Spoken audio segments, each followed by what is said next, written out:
हदीस number 297 page 208। और हाँ, अगर गलती से किसी ने ये कहा कि ये झूठा रेफरेंस है तो अपनी किताब के ऊपर खुद ही जूते मारेगा, क्योंकि मैं आपके सामने बयान कर रहा हूं। मैं बयान करने में इतना वक्त नहीं दे सकता, लेकिन हवाला भी देना मुझे जरूरी है, क्योंकि लोगों ने कहा जी हवाला आप जरूर दें, इसलिए आप ध्यान से सुनें। लिखा है वॉल्यूम 1 हदीस बुखारी का, और हदीस नंबर 297, सफा है 208। बयान है इंग्लिश में।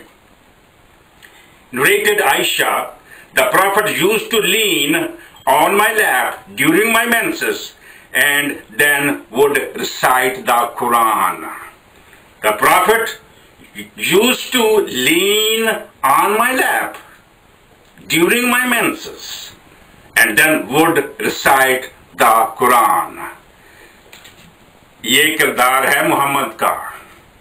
ये मोहम्मद है आपका होली प्रॉफिट, जिसको आप होली होली होली होली कहते हैं। इस होली शख्सियत ने, इस होली प्रॉफिट ने कुरान की बेइज्जती करने की धज्जियां उड़ा दी है।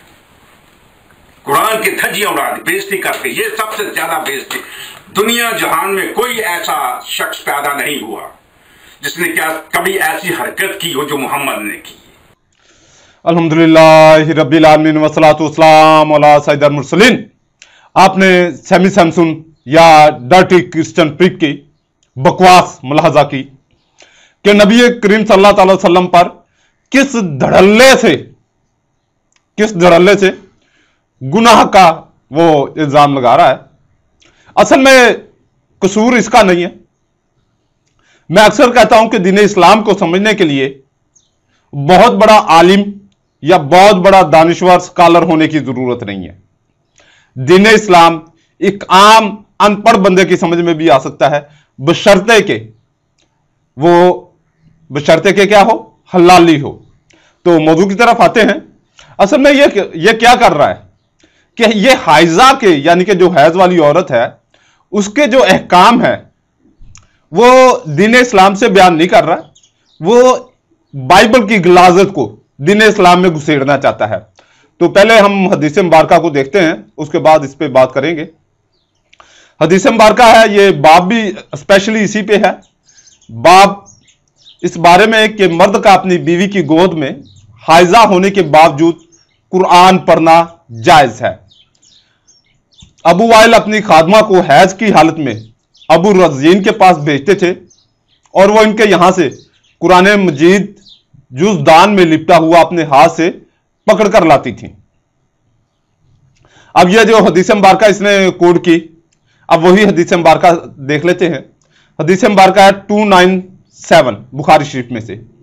हमसे अबू नईम फजल बिन दकीन ने बयान किया, उन्होंने जहीर से सुना, उन्होंने मंसूर बिन सफिया से कि इनकी मां ने इनसे बयान किया कि आयशा रजी अल्लाह ताला अन्हा ने इनसे बयान किया कि नबी करीम सल्लल्लाहु अलैहि वसल्लम मेरी गोद में सर रखकर कुरान मजीद पढ़ते, हालांकि मैं उस वक्त हैज वाली होती।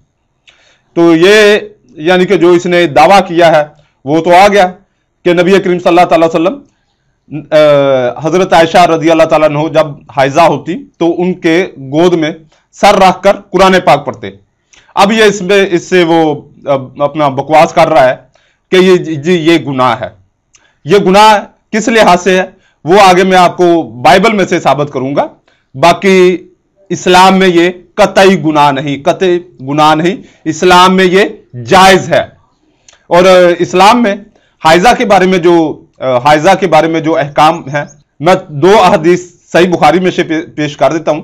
सही बुखारी जिल्द अव्वल हदीस मुबारका 295 हमसे अब्दुल्ला बिन यूसुफ ने बयान किया, कहा हमें खबर दी मालिक ने हुशाब बिन अरवा से, वो अपने वालिद से, वो आयशा रदी अल्लाह ताला अन्हा से नकल करते हैं कि आपने फरमाया, मैं रसूल अल्लाह सल्लल्लाहु अलैहि वसल्लम के सर मुबारक को हाइजा होने की हालत में भी कंघा किया करती थी।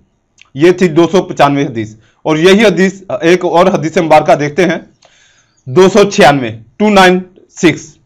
हमसे इब्राहिम बिन मूसा ने बयान किया, उन्होंने कहा हमसे हुशाम बिन यूसुफ ने बयान किया, उन्होंने कहा इब्ने जरीर ने उन्हें खबर दी, उन्होंने कहा मुझे हुशाम बिन अरवा ने अरवा के वास्ते से बताया कि इनसे सवाल किया गया, क्या हाइजा बीवी मेरी खिदमत कर सकती है या नापाकी की हालत में औरत मुझसे नजदीक हो सकती है?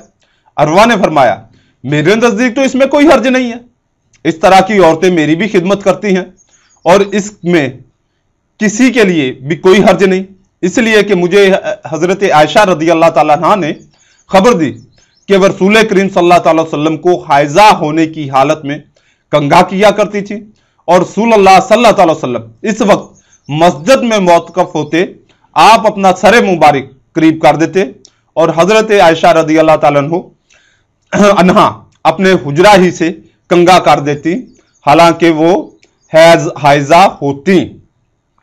फिर यही हदीस मुबारका, एक और हदीस मुबारका देखते हैं हाइजा के बारे में, जो है इस्लाम में, दीन इस्लाम में हाइजा के बारे में किस किस्म के ख्यालात हैं। हाँ, इसको हम देखेंगे सही बुखारी हदीस मुबारका 294 यानी कि 294। हमसे अली बिन अब्दुल्ला ने बयान किया, कहा हमसे सुफियान ने कहा मैंने अब्दुर्रहमान बिन कासिम से सुना, कहा मैंने कासिम से सुना, वो कहते थे मैंने हजरत आयशा रदी अल्लाह ताला अन्हा से सुना, आप फरमाती थी कि हम हज के इरादा से निकले, जब हम मकाम शरफ में पहुंचे तो मैं हाइजा हो गई और इस रंज में रोने लगी कि रसूल अल्लाह सल्लल्लाहु अलैहि वसल्लम तशरीफ लाए। आप सल्लल्लाहु अलैहि वसल्लम ने पूछा, तुम्हें क्या हो गया है, क्या हाइजा हो गई हो? मैंने कहा हां। आप सल्लल्लाहु अलैहि वसल्लम ने फरमाया कि यह एक ऐसी चीज है जिसको अल्लाह रब्बुल इज्जत ने आदम की बेटियों के लिए लिख दिया है, इसलिए तुम भी हज के अफाल पूरे कर लो, अलबत्ता बैतुल्लाह का तवाफ ना करना। हजरत आयशा रदी अल्लाह ताला अन्हा ने फरमाया कि रसूल करीम सल्लल्लाहु अलैहि वसल्लम ने अपनी बीवियों की तरफ से गाय की कुर्बानी की। यह है दीन इस्लाम में हाइजा के बारे में मालूमात या हाइजा के हुकूक या हाइजा की जो हाइजा के बारे में अहकाम वो है। अब हम देखते हैं बाइबल की तरफ, और यही इसने बकवास एक बयान में और मैं की थी, उसका मैं जवाब दे चुका हूं। और उसके जवाब के रद्द अमल में एक क्रिश्चियन टीचर ने, लड़की ने, कोई औरत थी यानी कि लेडीज टीचर ने, फीमेल ने मुझे फोन किया और कहने लगी कि भाई आपने ये गलत हवाला दिया है, आपने गलत कहा है कि बाइबल में ऐसा नहीं है। मैंने उसे बड़ी मोहब्बत से, बड़ी अदब के इज्जत में से, क्योंकि मैं कोई भी औरत है बड़ी रिस्पेक्ट करता हूं, किसी भी मजहब मिल्लत से है, तो मैंने उसे कहा बेटे आप ऐसा करें कि आप अपनी बाइबल को चेक कर लें। कह रही मैंने बाइबल तो नहीं देखी। उसने सच बोल दिया कि मैंने बाइबल में तो नहीं ये देखा। मैंने पादरी साहब से पूछा कि आपने जो हवाला दिया, तो वो पादरी साहब कहने लगे कि ऐसा बाइबल में है नहीं। मैंने कहा बेटे आप नेट यूज तो कर रही हैं, आप स्काइप पे मुझसे बात कर रही हैं, आप यहीं से डाउनलोड कर लें, अगर आपके पास बाइबल नहीं है या आपके शायद घर में पड़ी हो, देख लें, तो उठा के देख लें, जो हवाला मैंने दिया उसको आप वहां से देख लें। अब उसने क्या किया, उसने कहा ठीक है मैं चेक कर लेती हूं। उसने चेक किया, चेक करने के तकरीबन 2 घंटे बाद मुझे दोबारा उसने फोन कर दिया, स्काइप पर ही मुझसे बात की, कहने लगी भाई वाकई आपने बिल्कुल सही कहा कि हाइजा के बारे में जो बाइबल में वो कुछ है जो आपने बताया। और वो इतना वो डिसार्ड हुई और उसने कहा कि जी वो बड़ा, यानी कि वो बड़ा, उसने काफी देर मुझसे बातचीत की कि हमारे जो पादरी हैं वो तो कहते हैं कि दीन इस्लाम ने औरत को गिराया है, दीन इस्लाम ने औरत का ये किया वो कर दिया। मैंने कहा ये बकवास है, निरा बकवास है। जब आपको आपकी बाइबल का ही नहीं पता तो आप इस्लाम पर कौन सा इतराज करने बैठ जाएंगी? आप इस्लाम के बारे में क्या जानेंगी? आप एक टीचर हैं, बच्चों को पढ़ा रही हैं, तो जब आप बाइबल को चेक नहीं कर रही, मेरे हवाला जात जो मैं बता रहा हूं वो भी आप एक नकम्मे पादरी से पूछ रही हैं, तो फिर आप क्या मैं आपसे तवक्को कर सकता हूं? तो बहरहाल उसने बड़ा वो जो भी थे, अल्लाह पाक उसको हिदायत दे। तो शुरू में उसने जब कॉल की तो बड़े जज्बाती अंदाज में गुस्से में थी, बाद में वो बड़ी रिलैक्स होकर उसने मुझसे बात की। तो अब आते हैं बाइबल में जो हाइजा की जो है ईसाइयत के नजदीक रिस्पेक्ट है, उसको हम देखेंगे अहबार बाब 15 आयत 19 ता 24। जिस किसी औरत को हैज का खून शुरू हो जाए तो वो 7 दिन तक नापाक रहेगी, और जो कोई उसे छुए शाम तक नापाक रहेगा।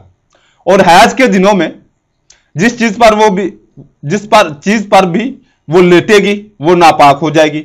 लिहाजा जो कोई उसके बिस्तर को छुए उसे लाजिम है कि वो अपने कपड़े धोए और पानी से नहाए, वो शाम तक नापाक रहेगा। और जो कोई उस चीज को जिस पर वो बैठती हो छू ले तो वो अपने कपड़े धोए और पानी से नहाए, वो शाम तक नापाक रहेगा। और जिस चीज पर वो बैठी हो, खा वो बिस्तर हो या कोई और चीज, जब भी कोई उसे छुएगा वो शाम तक नापाक रहेगा। अगर मर्द उसके साथ हम बिस्तर हो और हैज का खून उसे लग जाए तो वो 7 दिन तक नापाक रहेगा, और जिस बिस्तर पर वो लेटेगा वो भी नापाक हो जाएगा। ये है औरत की रिस्पेक्ट, किसमें? बाइबल में। अब ये जो बातें करते हैं, सेमी सैमसन भी कई बयानात में कि औरत की जी ये है, औरत वो है, ये है औरत की औकात। और फिर औरत की एक बहुत बड़ी जो औरत को इसने बाइबल ने गिराया है, या बाइबल की नजर में औरत का मुकाम है, इसको आप देखेंगे अखबार बाब 12 आयत 1 ता 5। और खुदावंद ने मूसा से कहा कि बनी इसराइल से कह कि अगर कोई औरत हामला हो और लड़का जने तो वो 7 दिन तक नापाक समझी जाएगी, जैसे कि वो हैज के याम के दौरान नापाक रहती है, और 8वें दिन उस लड़के का खतना किया जाए। और फिर वो औरत खून के जरियान से पाक होने के लिए 33 दिन तक इंतजार करे, और लाजमन वो अपनी तहारत के दिन पूरे होने तक किसी मुकद्दस चीज को हरगिज ना छुए और ना ही मुकद्दस में जाए। और अगर वो एक लड़की को जने तो वो औरत 2 हफ्तों तक नापाक समझी जाएगी। कितने हफ्तों तक? 2 हफ्तों तक। और लड़के की सूरत में 1 हफ्ते तक, जैसे कि हैज के याम के दौरान। और फिर वो जरियाने खून से साफ होने के लिए 66 दिन तक इंतजार करे। अब मसीहत की कोशिश यह होती है कि वो पादरियों की कि वो ना कुरान पाक में से, अहादीस में से, या कुछ जोहला के अमल में से, यानी कि मुसलमानों में जो कुछ जोहला कबायली लोग हैं, कबाइल के जोहला लोग हैं, और वो क्या कर रहे हैं, वो अपनी रसूम और रिवाज का दीन का हिस्सा बनाने की कोशिश करते हैं। कबाइल के कुछ ऐसे लोग हैं, या कबाइल के भी, या उसके अलावा हमारी सोसाइटी में भी कुछ जात बरादरियों के, कि वो अपने रसूम और रिवाज को, अपनी सकाफत को वो दीन ही समझते हैं और दीन ही पर ही अप्लाई करते हैं। ऐसा कतई नहीं। दीन इस्लाम ने औरत को बहुत बड़ा मकाम दिया, दीन इस्लाम। और ईसाइयत ने, वो मैंने आपके सामने 2 हवाले बाइबल के पढ़ दिए कि औरत के बारे में ईसाइयत, मसीहत, पौलुसियत, बाइबल क्या कहती है। अच्छा, इसमें यह होता है कि ये लोग एतराज करना या बकवास करना बहुत जानते हैं। और ये मेरा जाती तजर्बा भी इस तरह है कि मेरे 5 बड़े भाई हैं सब, तो वो क्या करते हैं, ऐसे खामखा फोन पर या ऐसे मुझसे मिलना जुलना तो नहीं होता, तो मुझसे कभी कभार बात करते हैं, ऐसे खामखा एतराजात करते रहते हैं। मैं उनको समझा देता हूं, बेटा भाई, मैं उसको बड़े भाई हैं। तो अब एक भाई के साथ वो मेरे बयानात बड़े शौक से नेट पर देख रहा है। तो अब पहले ये होता था कि मैं उनको बाइबल के हवाले देता था, वो चेक ही नहीं करते थे, क्योंकि वो मुझे पता है घर में बाइबल तो है, हमारे घर में बाइबल तो है, मगर क्या है कि वो उसको पढ़ना पसंद ही नहीं करते। नंबर 1, रद्द की हुई किताब है। अब उसने क्या किया, मेरे हवाला जात को, क्योंकि मैं जब उसको कहता था कि मैंने इसलिए इस्लाम कबूल किया, तो वो इस बात को सुनते ही नहीं थे। अब उन्होंने जैसे जैसे मैं रेफरेंस बताता हूं और कुछ स्कैन भी डाल देता हूं, जहां मुझे टाइम मिलता है तो मैं अपने बयानात में बाइबल के स्कैन भी डाल रहा हूं, तो उन्होंने वो बाइबल जो घर में मेरी अम्मी की झेज में आई थी, उसी बाइबल को उठाया और उसको चेक करना शुरू कर दिया, उसको देखना शुरू कर दिया। मेरी किताबें तो मेरे घर वालों ने कबूल इस्लाम के फौरी बाद, यानी कि मैंने जैसे इस्लाम कबूल किया तो मेरे घर वालों ने मेरी किताबें जितनी भी थी वो सारी जला दी थी। तो वो बाइबल उन्होंने क्या किया, वो बाइबल जो अम्मी के झेज की बड़ी संभाल के रखी हुई है, वो उसमें से वो हवाला जात जो मैंने बताता रहता हूं, तो वो चेक किए। चेक करके मेरे भाइयों ने बाइबल को घर से निकाल दिया। घर से क्या किया, निकाल दिया। क्यों? इसलिए कह रहे यार इतना गंद है इसमें, इतनी गलाजत है। अब वो आके, यानी कि ये नहीं मैं कहता कि अब वो उन्होंने कलमा पढ़ लिया, ऐसी लंबी बात नहीं करूंगा, इतनी लंबी नहीं छोड़ूंगा। हाँ, जब भी अल्लाह करे, अल्लाह पाक उनको हिदायत दे, मैं दुआ करता हूं। और वो मेरे बयानात बड़ी तवज्जो से, जाहिर है फैमिली मेंबर हूं उनका, खूनी रिश्ता है, तो वो बड़ी तवज्जो से देख रहे होते हैं। तो खुश होते हैं और देख के वो जब उन्होंने यहां तक पहुंच गए कि बाइबल को घर से निकाल दिया है, अल्लाह रब्बुल इज्जत इसी तरह इनके घरों में कुरान पाक को दाखिल फरमा देगा जैसे ये बाइबल को निकाल रहे हैं। तो अब मैं तमाम मसीहों से ये बात करूंगा जो बाइबल को नहीं पढ़ना पसंद करते, जो बाइबल को नहीं पढ़ना पसंद करते। पहले तो वो मैं जो हवाला जात या स्कैन देता हूं, आप फौरी तौर पर कह देते बाइबल में है नहीं, आप उसको बाइबल को चेक करें। ये मेरे पीछे पड़ी हुई है, ये आप देख रहे हैं फोटो में, तो वीडियो में देख रहे हैं, तो बाइबल को चेक करें। अगर उसमें जो मैं स्कैन भेजता हूं वो हकीकत है, वो मिल जाएगा। आप उसमें चेक करें, अगर वही मिल जाए जो आपकी तबीयत पर नागवार गुजरता है, तो इसको उठाकर गटर में डाल दें, क्योंकि यही इसका मकाम है। अल्लाह रब्बुल इज्जत आपको दीन इस्लाम कबूल करने की तौफीक अता फरमाए।